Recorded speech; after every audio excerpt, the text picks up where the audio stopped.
எவ்வளவு கஷ்டங்கள் வந்தாலும் அதை போக்கும் தைரியத்தை தருவான் முருகன். முருகா என்று பக்தர்கள் கூப்பிட குரலுக்கு ஓடிடோடி வரும் கடவுள்தான் அந்த முருகப்பெருமாள். சுக்கிற்கு மிஞ்சிய மருந்தும் இல்லை, சுப்பிரமணியத்திற்கு மிஞ்சிய கடவுளும் இல்லை. அதனால் உங்கள் வேண்டுதல் என்னவாக இருந்தாலும் எந்த நேரத்தில் அந்த முருகனை அழைத்தாலும் உங்களை காண வந்து விடுவான். உங்களுக்கு முருகன் பிடிக்கும் என்றால் முருக சரணம் என்று கமெண்டில் சொல்லுங்க.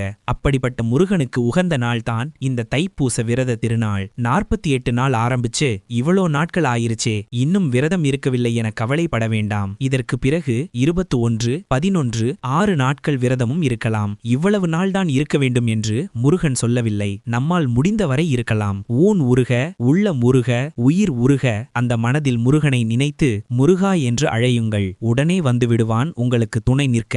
இதற்கு பிறகு விரதம் இருக்க வேண்டும் என நினைப்பார்கள். ஒரு செவ்வாய்க்கிழமையை தேர்வு செய்யுங்கள். அன்றிலிருந்து ஒரு வேளை அல்லது 2 வேளை சுத்தமான சைவ உணவு மட்டும் சாப்பிட்டு விரதம் இருக்கலாம். இரவு முடிந்தால் தரையில் படுங்கள். விரதம் இருப்பவர்கள் பிரம்மச்சாரியத்தை கடைபிடிக்க வேண்டும். மாலை போட்டுக்கொள்வதுதான் அவர்கள் விருப்பம்தான். பக்கத்து கோவிலில் சென்று மாலை போடலாம். இல்லையென்றால் வீட்டிலே பெரியவர்களிடம் போடலாம். தைப்பூசத்தன்று விரதத்தை முடித்துக் கொள்ளலாம். இது வேண்டும் அது வேண்டும் என அவனிடம் விரதம் இருக்காதீர்கள். நம்மை படைத்த அவனுக்கு தெரியும் நம்மை காப்பதற்கும். எனவே இந்த விரதத்தை இருக்கேன், எனக்கு இந்த வேண்டுதலை நிறைவேற்றிக் கொடு என்று மட்டும் கடவுளிடம் கேட்காதீர்கள். முருகா என்று மட்டும் அழைத்து கூட வைத்துக் கொள்ளுங்கள். மற்றவற்றை அவன் பார்த்து கொள்ளவன். முருகா சரணம். மறக்காம சேனலை சப்ஸ்கிரைப் பண்ணி